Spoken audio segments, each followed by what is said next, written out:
pelamen había la imagen de un cuervo. Se acercaban lenta, sigilosamente hacia la población. Cuando desembarcaron aquellos, la destrucción cayó sobre Lindisfarne. Fue lo que consideramos el arranque oficial para la era de los vikingos.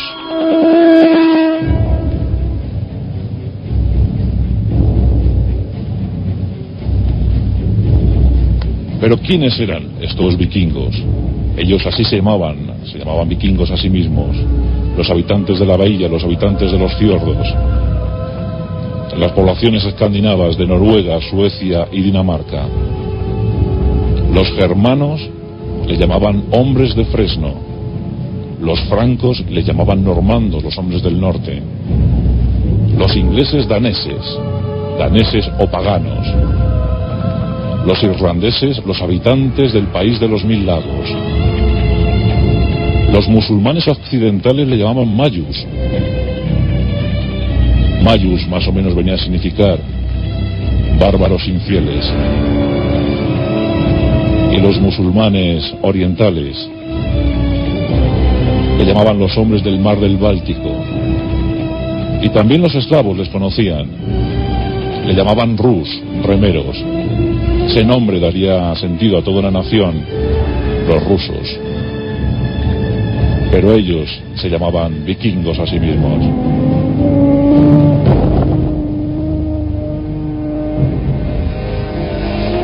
Vamos a ubicarles en el contexto geográfico europeo. Como os he dicho, debemos buscar la zona de Escandinavia, la Escandinavia. Una unidad de lengua y creencias hace nacer a los vikingos. Ya eran conocidos en tiempos de los romanos por aquellas magníficas naves arqueadas en proa y popa. Los vikingos eran en origen comerciantes, agricultores y también salteadores.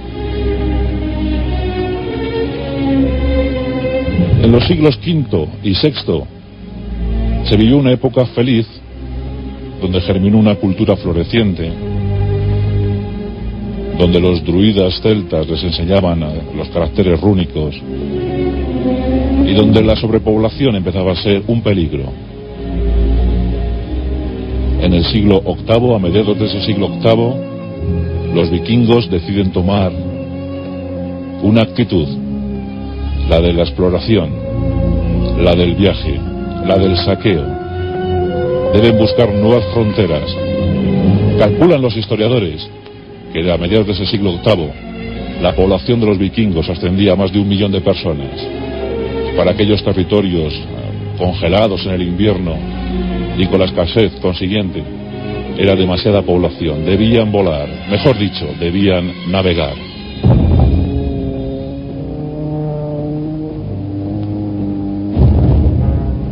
Eso lo consiguieron gracias a la versatilidad, a la agilidad de sus grandes naves, los Drakkar, llamados así por el mascarón de la proa, cuya imagen representaba la de un dragón.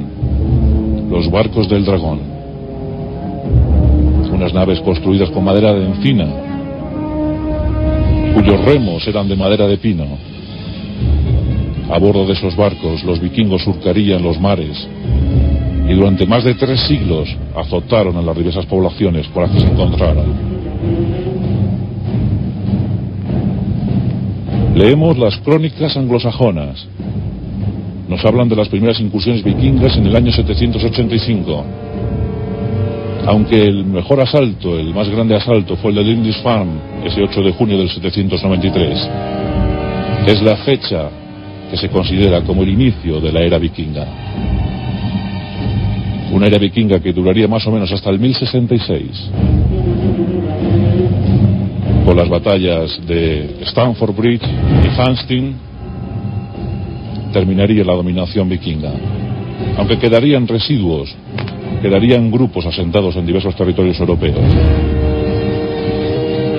Los vikingos eran extraños, eran fanáticos, aguerridos, valientes hasta la temeridad.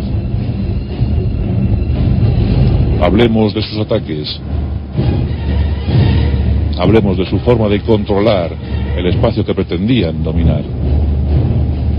En principio, los vikingos suecos fijaron su mirada en el oriente. Los eslavos se encontrarían con ellos, comerciarían con ellos, sufrirían sus asaltos. Aquellos rus, aquellos remeros, pronto harían estupendas incursiones por todo el mundo eslavo. Los noruegos se fijaron en las islas británicas, Irlanda, posteriormente Islandia. Los daneses optaron por la zona norte de Francia, hasta que consiguieron imperar un ducado, el ducado de la Normandía, el territorio de los hombres del norte.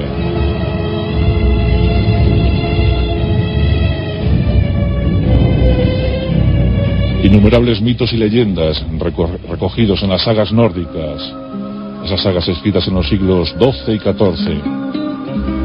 Las crónicas anglosajonas también nos legaron bastante conocimiento sobre el ataque de aquellos paganos, aquellos daneses. El Elder Edda, el libro sagrado de los islandeses, un libro donde se compendiaban refranes e historias sobre el panteón mitológico vikingo. Eran fuertes, muy fuertes, quizá llevados por el fanatismo de su religión, una religión pesimista, una religión en la que nadie iba a vencer, en la que el fin estaba próximo. El fin de un vikingo era el de resistir al empuje de los gigantes hasta el día del juicio final, el día del Ragnarok. Como os he dicho, aquellas primeras incursiones del siglo VIII siguieron a las del siglo IX. Los vikingos no cejaron en su empeño. A mediados de este siglo, del IX, asientan por primera vez una invernada en territorio británico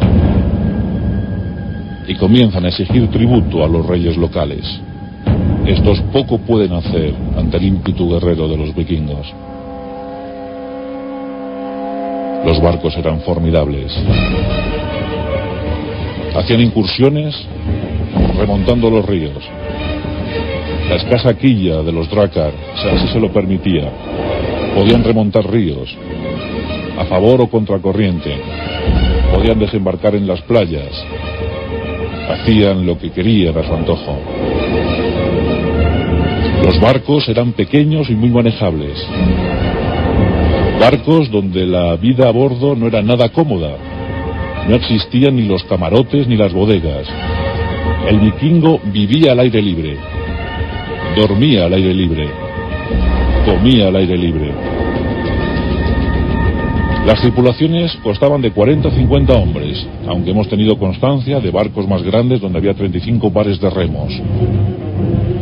Se agrupaban como manadas de lobos, en grupos de 3, 5 barcos, y en las incursiones más potentes se llegó a contabilizar hasta 300. ¿Os imagináis el signo del cuervo surcando los mares del Atlántico? Eran temibles. Se ha dicho que los vikingos utilizaban cascos con cuernos, nada más lejos de la realidad. Si hemos averiguado que algún jefe guerrero, algún rey, llegó a utilizar un casco con cuernos en algún ceremonial, en alguna batalla, pero nada más. Los guerreros utilizaban cascos cónicos de piel o de metal, con una protección nasal. Cota de malla los más ricos, chaqueta de piel los más, y sus armas invencibles, las hachas de guerra. Aunque habían entrado en desuso, los vikingos las volvieron a poner de moda. Hachas cuya longitud era de más de 1,5 metros. Espadas de doble filo, consagradas a su dios de la guerra, su dios del orden marcial, Tyr.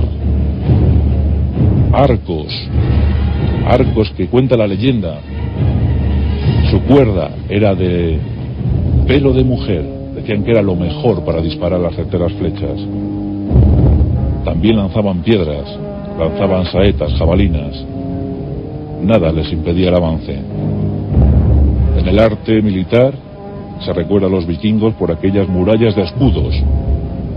Los vikingos avanzaban en tierra, con paso firme, muy decidido. Los mejores guerreros juntaban sus grandes escudos e iniciaban una fila recta, avanzando, mientras que por detrás tropas